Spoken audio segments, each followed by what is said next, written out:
Judges, my name is Prasetyo from SMA Negeri Karangpandan as the first speaker of the proposition. And the motion today is, this House prefers a world where critical resources are governed by the International Materials Agency. Judges, let us look at the world nowadays. Every country needs resources, right? Resources are crucial for every aspect of a country's life. But then it makes the country become very, very greedy with it. Resources exploitations happens everywhere. Illegal mining sites, trade conflicts, etc. This is why I'm firmly standing here to propose this motion. Before I begin my arguments, let us define the motions first. We can refer to International Materials Agency as an agency who acts as a global organization with the goal to manage critical resources, reduce risks of shortages, trade conflicts, etc. This is a very good model of a global agency that has such positive impact to the world, especially in the field of natural resources. But then, let us see the status quo.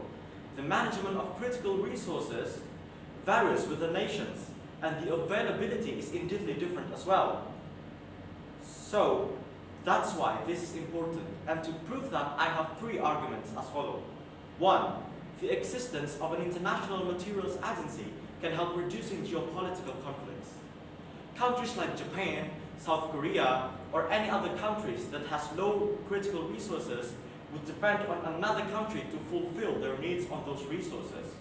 And this can create a series of problems. A. Trade conflicts.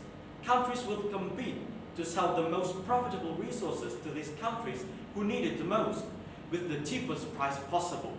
This can induce friction between selling countries, therefore creating bigger conflicts.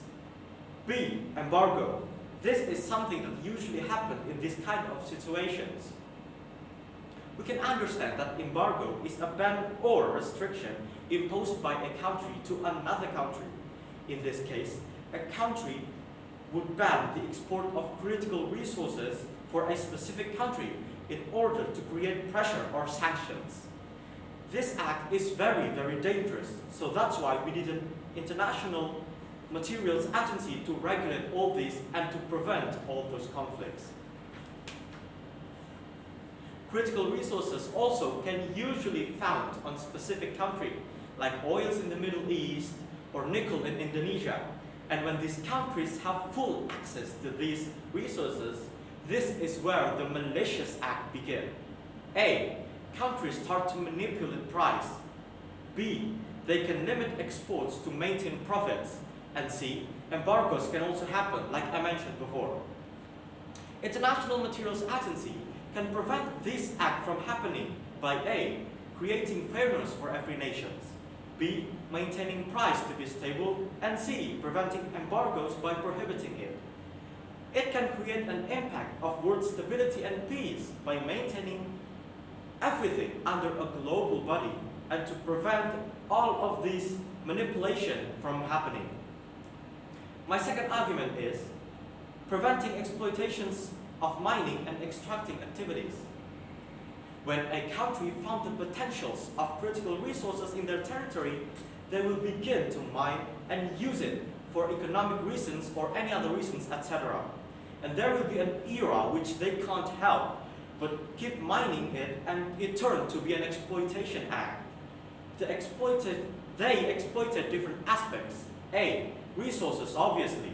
This is what they need.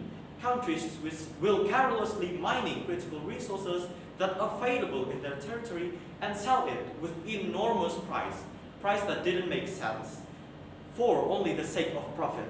And B. Workers. Companies will hire underqualified workers to do the harsh job, usually directly in the field, and underpaid them. This is an exploitation, and it is not suitable with the human rights.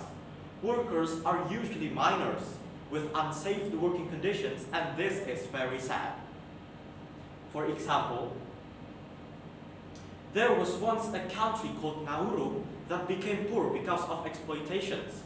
They have a big deposits of phosphate and mine it carelessly, and over time it ran out and their land are all already turned into a wasteland.